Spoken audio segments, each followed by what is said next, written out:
मध्य प्रदेश छत्तीसगढ़ देख रहे हैं आप, आपके साथ मैं हूं आसिफ शेख और बुलेटिन की शुरुआत बड़ी खबर के साथ कर रहे हैं। और बड़ी खबर यह कि कफ सिरप से कथित मौत के मामले में सरकार ने कफ सिरप के पूरे बैच पर रोक लगा दी है, बैन कर दिया है। कोल्ड्रिफ्ट और नेक्सा डीएस के बैच पर रोक लगा दी गई है। सीडीएससीओ एमपी सरकार ने 9 सैंपल की जांच पूरी करा ली है। जांच में किसी सैंपल में कुछ संदिग्ध नहीं पाया गया है। एनसीडीसी भी मामले की जांच कर रही है। सारी मौतें छिंदवाड़ा के परासिया ब्लॉक में हुई थी। कुल 1420 बच्चों की लिस्ट है जिनको ये कफ सिरप दी गई थी। सभी की मॉनिटरिंग जारी है। तो इस वक्त ये बड़ी खबर हम आपको बता रहे हैं और बड़ी खबर ये कि छिंदवाड़ा के परासिया ब्लॉक में हुई बच्चों की मौत के बाद अब सरकार ने कोल्ड्रिफ्ट और नेक्सा डीएस इन दोनों कफ सिरप के पूरे बैच को बैन कर दिया है। और इसके साथ आपको यह भी बता दें कि जो जांच कराई गई है नेक्सा डीएस और कोल्ड्रिफ्ट की, उस जांच में कुछ भी संदिग्ध नहीं मिला है। हालांकि यह अभी साफ नहीं है, क्लियर नहीं है कि क्या जांच में कफ सिरप में ग्लाइकॉल एथिलीन ग्लाइकॉल मिला था कि नहीं मिला था, यह इस वक्त क्लियर होना अभी बाकी है। उधर मध्य प्रदेश और राजस्थान में बच्चों की मौत के मामले में केंद्रीय स्वास्थ्य मंत्रालय के सूत्रों से इस वक्त एक बड़ी खबर आ रही है। जांच की जिम्मेदारी राज्य औषधि प्राधिकरण को दी गई है। एनसीडीसी ने 500 लोगों के खून की जांच की है, यह पता लगाने के लिए कि क्या कोई संक्रामक रोग तो नहीं है। जांच में किसी भी ब्लड सैंपल में कोई संक्रामक रोग नहीं मिला है। शुरुआती रिपोर्ट में राज्य सरकार और केंद्रीय स्वास्थ्य मंत्रालय के साथ ये पूरा जो डिटेल्स हैं, ये जानकारी ये शेयर की जा रही है। तो ये बड़ी खबर इस वक्त हम आपको बता रहे हैं और बड़ी खबर आ रही है कि मध्य प्रदेश में और राजस्थान में भी एक बच्चे की मौत हुई है और उस मामले में केंद्रीय स्वास्थ्य मंत्रालय के सूत्रों से बड़ी खबर है, जहां जांच की जिम्मेदारी राज्य औषधि प्राधिकरण को दी गई है। एनसीडीसी ने कुल 500 लोगों के खून की जांच की थी। जांच में कोई संक्रामक रोग नहीं मिला है। तो ये बहुत कंफ्यूजन सा अब ये हो गया है इस पूरी खबर को लेके कि जब ब्लड सैंपल में कोई दिक्कत नहीं मिल रही है, दवाइयों की जांच में कोई संदिग्ध केमिकल नहीं मिला है, तो फिर सवाल यह है कि ये 9 बच्चों की मौत आखिरकार हुई कैसे। राजस्थान में उस बच्चे की मौत कैसे हुई जिसको जबलपुर से सप्लाई की गई कफ सिरप दी गई थी और वो राजस्थान में उस बच्चे ने उसका सेवन किया था और उसके बाद बच्चे की किडनी फेल हो गई थी। तो इसमें बच्चों की किडनी फेल हुई और बच्चों की मौत होती चली गई।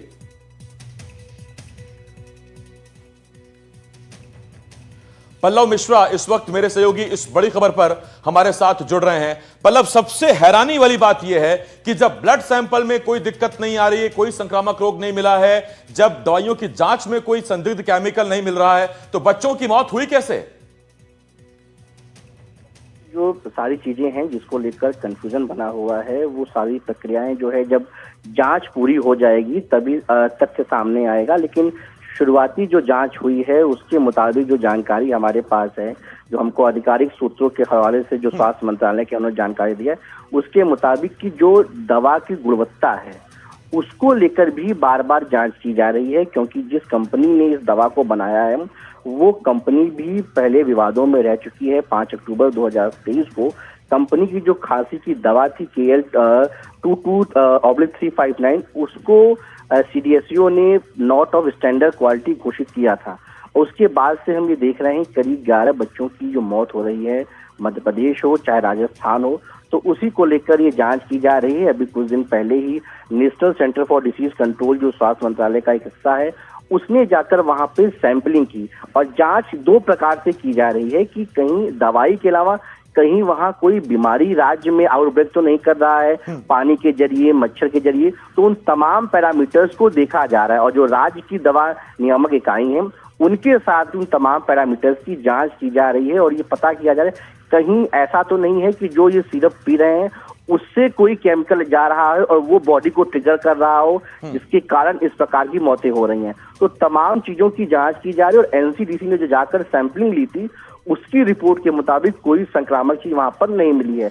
तो ऐसे में अन्य पैरामीटर्स को भी जो है स्वास्थ्य जुड़े अधिकारी देख रहे हैं और ये पता करने की कोशिश कर रहे हैं कि आखिर इतनी बड़ी वारदात, इतनी बड़ी लापरवाही कैसे हो रही है कि लगातार बच्चों की, मासूमों की जान जो है दोनों राज्यों में जा रही है। पल्लव, केंद्र स्तर पर किस किस स्तर पर जांचें चल रही हैं और जांच का दायरा क्या क्या रखा गया है?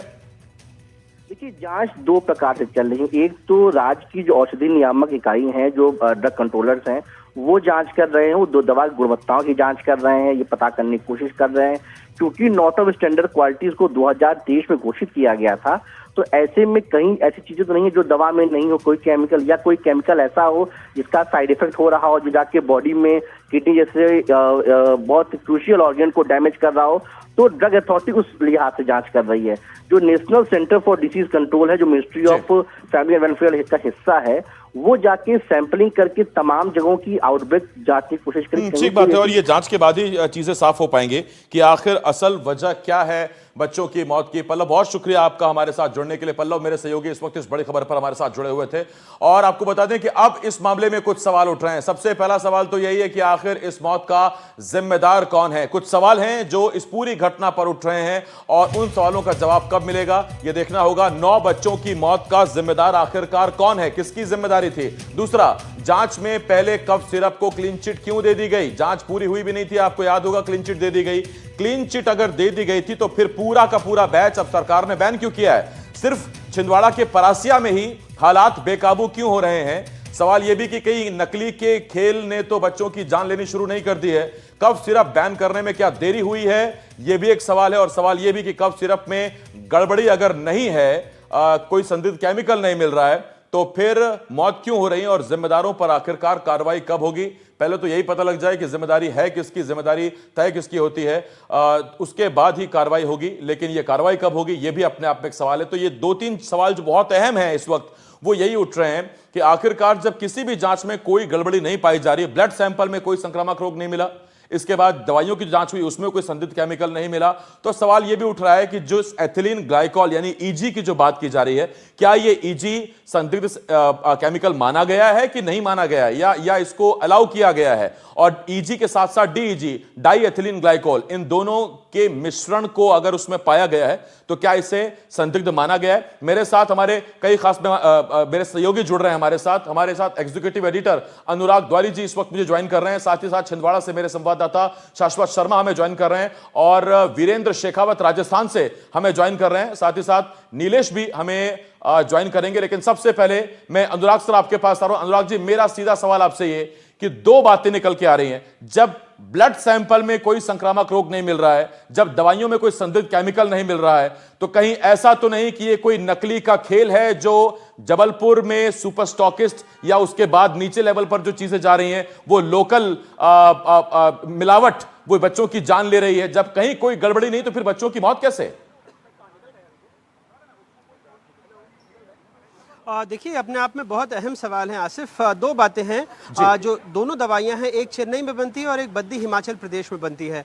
जो मध्य प्रदेश स्वास्थ्य विभाग के उच्च पदस्थ सूत्र हैं, उनका कहना है कि जो CDSC है केंद्र सरकार का, और जो पुणे का वायरोलॉजी इंस्टीट्यूट है, और साथ ही साथ जो मध्य प्रदेश सरकार ने भी जो जाँच किए हैं सैंपल के, 9 सैंपल की जाँच की रिपोर्ट आ गई है, और इसमें अभी तक कुछ भी ऐसा संदिग्ध नहीं मिला है। ऐसे में सवाल आपका बिल्कुल वाजिब है कि फिर मौत क्यों हो रही है। तो सरकारी सूत्रों का तो फिलहाल यही कहना है कि इसके संबंध में और जांच की जा रही है, क्योंकि सिर्फ परासिया ब्लॉक में ही 9 बच्चों की मौत हुई है। लेकिन एहतियातन उन्होंने पूरे प्रदेश में इस बैच की जो दवाइयां हैं उस पर रोक लगा दी है। तो 2 केंद्र सरकार के संस्थान और मध्य प्रदेश सरकार का जो संस्थान है, वहाँ से जब सैंपल की जांच हुई है तो उसमें जो आपने DEG की बात की है, डाई एथिलीन ग्लाइकॉल, इसमें भी ऐसा कुछ संदिग्ध नहीं मिला है। हालांकि इसको जो गाम्बिया में कुछ सालों पहले मौत हुई थी उससे ज़रूर जोड़ा जा रहा है, क्योंकि ये मोटा मोटी समझें कि ये जो एक इंडस्ट्रियल सॉल्वेंट है जिसका इस्तेमाल कफ सिरप को पतला बनाने के लिए किया जाता है, लेकिन क्या यहाँ वो मौजूद था, अभी तक इसी बारे में पुख्ता जानकारी नहीं मिल पाई है। हालांकि जो रिपोर्ट्स गई हैं नागपुर में या और कई जगहों पर, जो पीडियाट्रिक नेफ्रोलॉजी में यानी जो किडनी विशेषज्ञ शिशुओं के होते हैं, वो कह रहे हैं कि इसका जो शिशुओं की किडनी है उस पर ज़रूर असर पड़ा है। तो ये 3-4 अलग अलग बातें हैं, हम लोग विशेषज्ञ नहीं हैं, तो जो बातें जहां से छन छन कर आ रही हैं उसके बारे में अपने दर्शकों को बताने की कोशिश कर रहे हैं, और लगातार इस पर जांच और चल रही है, और भी सैंपल लिए जा रहे हैं। 1420 ऐसे संदिग्ध बच्चे हैं परासिया ब्लॉक के जिनका कुछ दिनों में सर्दी खांसी सबका इलाज हुआ है। तो इन लोगों की भी एक एक हिस्ट्री निकाली जा रही है, उसको समझने की कोशिश की जा रही है कि आखिर इन्हें कौन सी दवाएं दी गई और इन पर कोई खतरा तो नहीं है। लेकिन एक बात ज़रूर है, 24 अगस्त को पहला मामला आया था और 7 तारीख को पहली मौत हुई है। यानी एक बहुत बड़ा अरसा है जिसमें अगर जांच होती तो कुछ रोकथाम हो सकती थी, कुछ लापरवाही तो ज़रूर हुई है। जो शिशु रोग विशेषज्ञ परासिया में ये दवाएं बांट रहे थे, दरअसल वो सरकारी मुलाजिम हैं, लेकिन उन्होंने अपने निजी क्लिनिक में ये दवाएं लिखी हैं। तो ये कुछ बातें ज़रूर हैं जिन पर सरकार को सोचना होगा, लेकिन ये भी सही है कि अगर सिर्फ उन दवाओं में कोई खराबी थी तो बाकी जगहों पर भी गई हैं, वहां पर इस तरह की स्थिति क्यों नहीं बनी? तो ऐसा क्या हुआ है जो सिर्फ यहाँ के स्टॉक में कोई ना कोई परेशानी सामने आई है? हालांकि अभी जो 9 सैंपल जांचे गए हैं उसमें कोई तरह की गड़बड़ी नहीं हुई है, ऐसा सरकारी सूत्रों का कहना है। जी, मैं वीरेंद्र शेखावत के पास जा रहा हूं। राजस्थान से हमारे संवाददाता हमारे साथ जुड़े हुए हैं। वीरेंद्र, एमपी के मामले में यह कहा जा रहा है कि यह दवाई बहुत इजीली हर स्टोर पर अवेलेबल नहीं है, तो क्या राजस्थान में जो क्योंकि नेफ्रोलॉजी तो बाद में आएगी जब किडनी खराब होगी, लेकिन उससे पहले मैं आपसे ये पूछना चाहता हूं कि क्या वहां पीडियाट्रिशियन बच्चों को बहुत आसानी से ये दवाइयां लिखते हैं क्या? देखिए, आपको एक चीज़ क्लियर कर देता हूं, क्योंकि ये जिस तरीके से ये कफ सिरप दिया जा रहा है वो मुख्यमंत्री के जो निःशुल्क दवाइयां हैं उसके तहत जो है फ्री ऑफ कॉस्ट है, वो हर पीएचसी सीएचसी स्तर पर जो है दिया जा रहा है। लेकिन सबसे अहम बात यह है कि जिस कंपनी का हम लगातार जिक्र कर रहे हैं, और एनडीटीवी ने जब उस कंपनी की जो फैक्ट्री होती है जहाँ पर दवाइयाँ बनाई जाती है फार्मा कंपनी के द्वारा, वहाँ पर पता किया तो सेम दवाई को लेकर जो है उनके जो रेपर्स होते हैं वो बाहर जलाने की कोशिश की गई, और इससे पूर्व भी जो कह सकते हैं इस पूरी कंपनी को है यहाँ पर डिबार किया गया था। लेकिन उसके बावजूद भी जो है मुख्यमंत्री जो निःशुल्क दवा योजना के तहत जो है इस कंपनी की दवाई है, कफ सिरप है, वो उसके दवाई के अंदर ऐड किया गया है। यानी कुल मिलाकर जो है ये जो कफ सिरप दिया गया था, लगातार इस कफ सिरप को लेकर जो आपने देखा होगा काफ़ी चर्चा भी हुई थी, और अब धीरे धीरे जो है इसके साइड इफेक्ट है वो प्रदेश के अलग अलग इलाकों के अंदर देखने को मिल रहे हैं। आपने देखा होगा कि सीकर के अंदर एक बच्चे की डेथ होने की जो कथित तौर पर बात कही जा रही है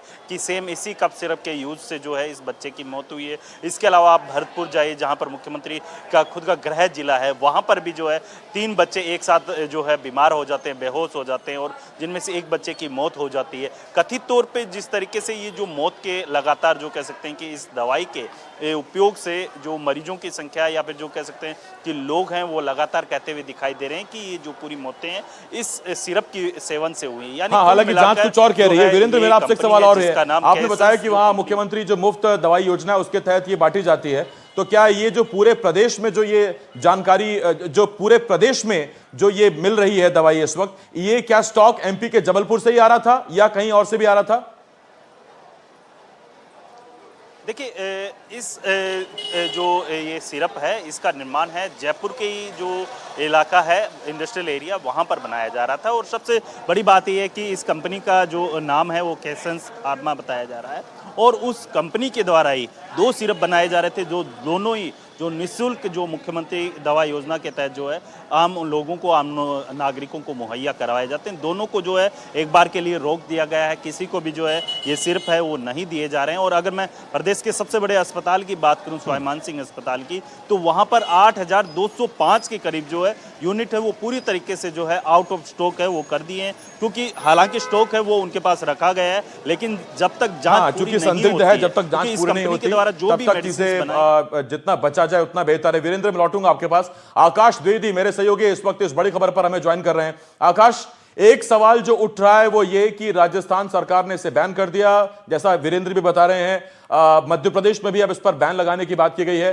सवाल यह है कि कल इसको क्लीन चिट दे दी गई थी, कहा था दवा में कोई गड़बड़ी नहीं है, अब वही रिपोर्ट में आ रहा है। अगर क्लीन चिट दे दी गई, रिपोर्ट में कोई गड़बड़ी नहीं है, तो फिर दवाई को बैन क्यों किया गया? देखिए, दरअसल अभी संदिग्ध माना गया है जिस केमिकल के, जिस पदार्थ के उस खांसी की दवा में मिलाए जाने की आशंका व्यक्त की जा रही थी।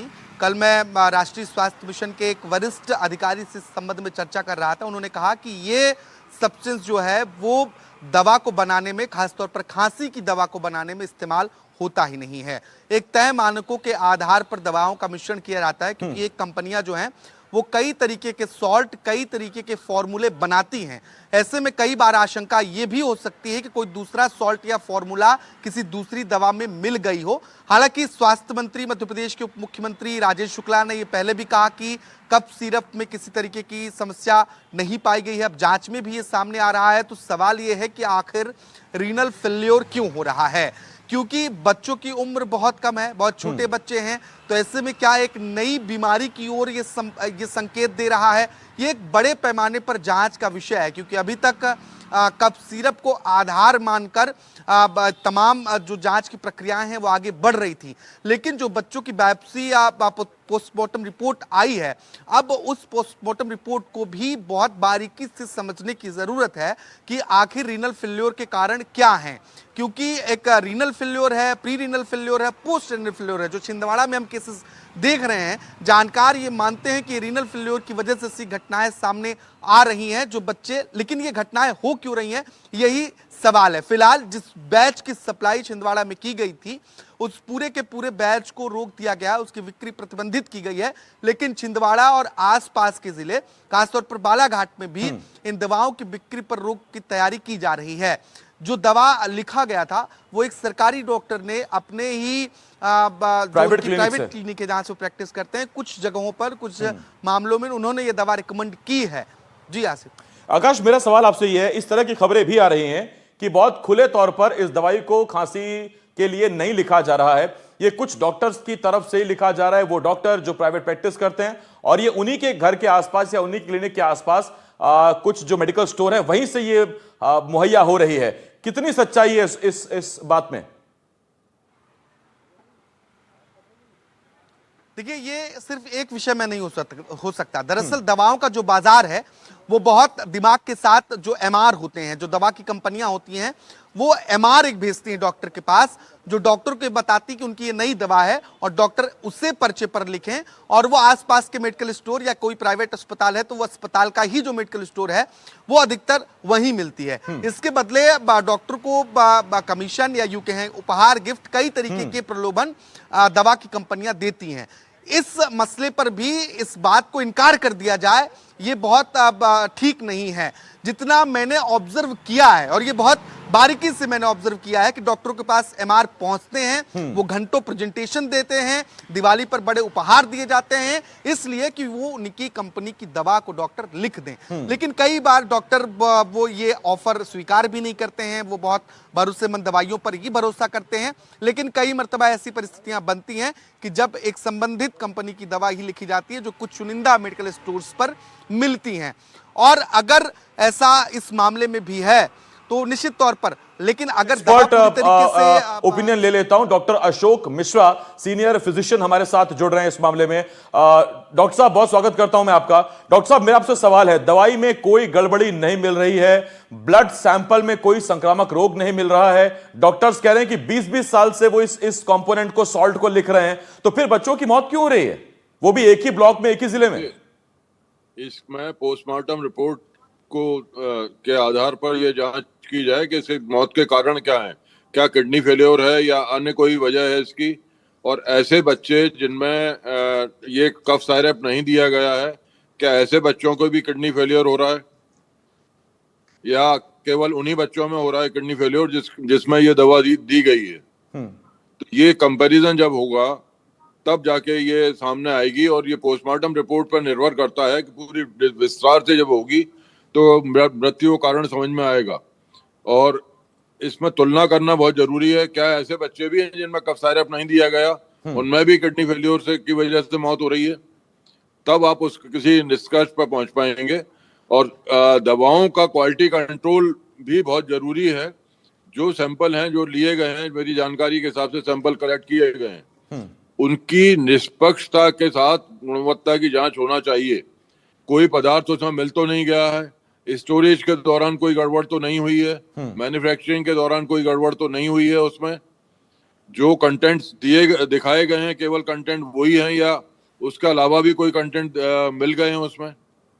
हर दवा का मेरा आपसे सवाल ये है सर कि खांसी जुकाम की स्थिति में कितनी यूजुअली डॉक्टर ये दवाई लिखते हैं जिसमें ये वाला सॉल्ट है, कोल्ड्रिफ और नेक्स्टाडियस नाम की दवाई?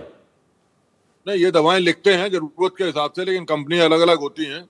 कंपनी अगर स्टैंडर्ड है जो, तो वो उसकी क्वालिटी की गारंटी होती है। लेकिन अगर सब स्टैंडर्ड कंपनियां हैं तो उनकी क्वालिटी की गारंटी नहीं होती है। उसमें कई बार मेडिकल स्टोर को प्रॉफिट ज्यादा होता है, उसमें सप्लाई में गड़बड़ें हो जाती हैं। लेकिन इसको अपन नहीं कह सकते हैं क्या क्या हुआ है।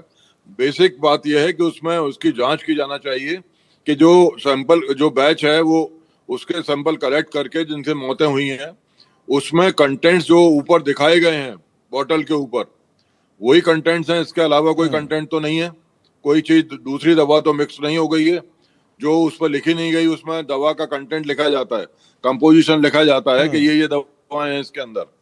अगर उसके अलावा भी कोई चीज है, साथ ही इस बात का भी इंश्योर करना पड़ेगा, सुनिश्चित करना पड़ेगा कि ये किडनी फेल्योर की वजह से जो मौतें हो रही हैं केवल उन्हीं बच्चों में हो रही जिनने कफ सिरप ये वाला कंज्यूम किया है, या अन्य बच्चों में भी उसी एज ग्रुप के उसी एरिया में उसी तरह के लक्षण वाले बच्चों की मृत्यु हो रही है। मैं समझ गया आपका शक है या जो आशंका है वो ये कि कहीं ऐसा तो नहीं कि कफ सिरप के बाहर कोई अन्य कारण रहा हो। डॉक्टर अशोक सर, एक सवाल मेरा आपसे और भी है सर, क्या कितनी जो ये कॉम्पोजिशन रहता है कफ सिरप का, इसमें शायद ठंडक और मिठास के लिए प्रोपिलीन ग्लाइकोल मिलाया जाता है, लेकिन कितनी दवाइयों में ये एथिलीन ग्लाइकोल और डीजी इसका कंपोजिशन रहता है?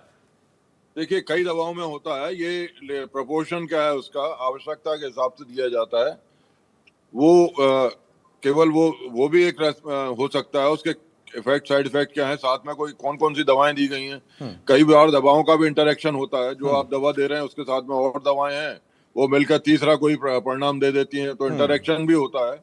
लेकिन मूल बात यह है कि दवा का कंपोजिशन जो लिखा है उसके अलावा कोई दवा तो नहीं है उसके अंदर, कोई ऐसा कंटेंट तो नहीं है जो बच्चों के लिए हार्मफुल हो, सस्ता हो, मिला दिया गया हो। तो क्वालिटी जो लिखी गई है वो उस हिसाब से दवाएं हैं या नहीं है, जी।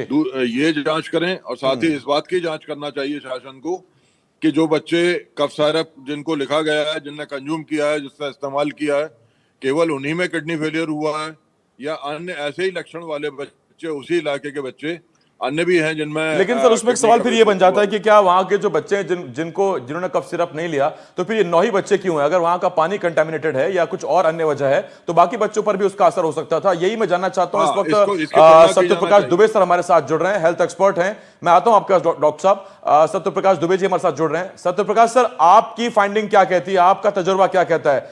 दवाई में कोई गड़बड़ी नहीं बताई गई है, ब्लड सैंपल में कोई दिक्कत नहीं बताई गई है, तो फिर दिक्कत है कहां? क्यों बच्चों की मौत हो रही है? नहीं, कहीं ना कहीं हमें ये देखना पड़ेगा, जैसे कि प्राइमा फेसी जो समाचार पत्रों में रिपोर्ट आई थी उसमें ये था कि नागपुर में भी ऐसी घटना हुई, फिर भोपाल मध्य प्रदेश के छिंदवाड़ा में ऐसी घटनाएं हुई, और उसके बाद शुरुआत में तो इस कफ सिरप को इसके लिए रिस्पॉन्सिबल बताया गया था। हमारे यहाँ सबसे बड़ी मुसीबत ये है कि डीजीसीए के द्वारा जो ट्रक कंट्रोलर ऑफ इंडिया है, आप अगर गाँव खेड़े के अंदर जाएंगे तो आप ये देखेंगे कि जैसे कॉम्बिफ्लेम अगर नाम है किसी का तो उसी के नाम के अंदर एक स्पेलिंग बदल के दूसरी दवा धड़ल्ले से चल रही है। और हमारे यहाँ जबकि विदेशों में फॉर्मुलेशन को बहुत कम इजाजत होती है, लेकिन हमारे यहाँ लोकल लेवल पर इस तरीके की चीजें गांव में और छोटे छोटे जिलों में बिकती रहती है, जिसके अंदर बड़े ब्रांड के नाम जो हैं उसको बदल दिया जाता है। तो जैसा कि पहले भी डॉक्टर साहब ने कहा कि इसकी पूरी तरीके से जांच होनी चाहिए। और सबसे बड़ी बात यह है कि दुख तब होता है जबकि बच्चों के मर जाने के बावजूद भी कई बार शासन और प्रशासन के कान पर जूं नहीं रेंगती और युद्ध स्तर पर इसके बारे में इन्वेस्टिगेशन नहीं होता। इतने दिन बीत जाने के बावजूद भी जो कंटेंट है उसके बारे में किसी फार्माकोलॉजिस्ट से बात करके या जिन कंपनियों ने बनाई है उनके बारे में बात करके, और जो CDSCO है हमारा, जो central controller drug of India के लोग हैं, वो इसके बारे में कोई चीज दें। क्योंकि अल्टीमेटली किस जगह से इसको परमिशन मिली, क्योंकि हर जगह एक ड्रग कंट्रोलर का ऑफिस होता है जहां पर ये फॉर्मुलेशन जो है उनकी मंजूरी दी जाती है। और आप ये देखिए, बड़ी विडंबना है कि राज्य सरकार इसके अंदर अपने लेवल पर भी मंजूरी देती है, केंद्र सरकार अपनी भी मंजूरी देती है। तो किन लोगों ने इसको मंजूर किया, क्या इसके अंदर सिरप था, इस सबकी जब तक जांच नहीं होगी तब तक मुझे लगता है कि हम किसी को पिन पॉइंट नहीं कर पाएंगे। और दुख तो यह है कि ऐसा होने के बावजूद भी ये दवाइयां अभी बिक रही हैं कई जगह। एक दो जगह तो रोक लगी, बाकी जगह समाचार पत्रों में ये आया था किसी ने गुजरात जैसे नागपुर में रोक लगा दी गई, लेकिन हमारे यहाँ मध्य प्रदेश के अंदर जो जगह हुआ बाकी जगह रोक नहीं लगी। ये सब चीजें भी देखने अब लग गई, सरकार ने बैन कर दिया सर, पूरा बैच बैन किया है। अच्छा सत्यप्रकाश सर, एक सवाल मेरा आपसे, मुझे बताइए सर, अभी कुछ वक्त पहले जो गांबिया में जो केसेस सामने आए थे जिसमें कहा गया था कि भारत की तरफ से मैन्युफैक्चर्ड दवाइयां जो वहां पहुंची उनमें बच्चों की मौत हुई थी, क्या ये उसी संदिग्ध सॉल्ट को लेके चीजें उठी थी? क्योंकि उसके बाद बड़ी बदनामी हुई थी भारतीय दवाई कंपनियों की। आप बिल्कुल सही कह रहे हैं कि दक्षिण अफ्रीका के अंदर हमारे यहाँ से जो सिरप गए थे उसकी जो है उससे जो है मॉर्टेलिटी हुई, जिसके कारण काफी, हालांकि भारत जो है आज की तारीख में काफी ऐसे देशों को दवाइयां सप्लाई करता है, लेकिन कहीं ना कहीं गुणवत्ता जो है वो हमारे यहाँ उसकी कड़ी जांच होना बहुत जरूरी, क्योंकि हमारे यहाँ अगर आप देखेंगे तो ड्रग इंस्पेक्टर की जो संख्या है वो बहुत कम है। हमारे यहाँ जो स्टेट के अंदर जो ऑफिसेज हैं उसके अंदर मेन पावर बहुत कम है। इसी कारण से कई बार जो है सही तरीके से इसकी जांच नहीं हो सकती, जबकि ये जितना सेंसिटिव इशू है इसके ऊपर जो है आंवला बढ़ाया जाना चाहिए और कम से कम फॉर्मुलेशन को परमिशन दी जानी चाहिए। विदेशों में अगर आप देखेंगे देश के अंदर ड्रग के बहुत कम फॉर्मुलेशंस को परमिशन दी जाती है, जबकि हमारे देश के अंदर ये परमिशन जो है आप समझिए हजारों और लाखों में हो जाती है, जो कि उचित नहीं है। इसीलिए कई बार ये गुणवत्ता की जांच नहीं हो पाती है और समाचार पत्रों में भी आप कई बार देखते हैं कि कई बार कई लोग क्लेम करते हैं और तरह तरह के कफ सिरप के बारे में लिखा रहता है। तो जो चीजें मनुष्य के उपयोग में आनी है उसके बारे में डीजीसीए को चाहिए कि वो ड्रग कंट्रोलर ऑफ इंडिया को चाहिए और स्टेट के फार्मा ड्रग कंट्रोलर को चाहिए कि इसके ऊपर बहुत ही सख्ती से कार्रवाई की जाए और इसकी गुणवत्ता की जांच हो, ताकि इस तरह की घटनाओं की पुनरावृत्ति सही बात ना है। हो। ये वीरेंद्र हमारे साथ जयपुर से जुड़े हुए हैं, उनके पास मैं जा रहा हूं। वीरेंद्र, राजस्थान सरकार ने तुरंत इस पर बैन लगा दिया था, इस पर और क्या कार्रवाई की जा रही है जो संतुष्टि दे सके? क्या है ऐसी बड़ी कार्रवाई कोई और?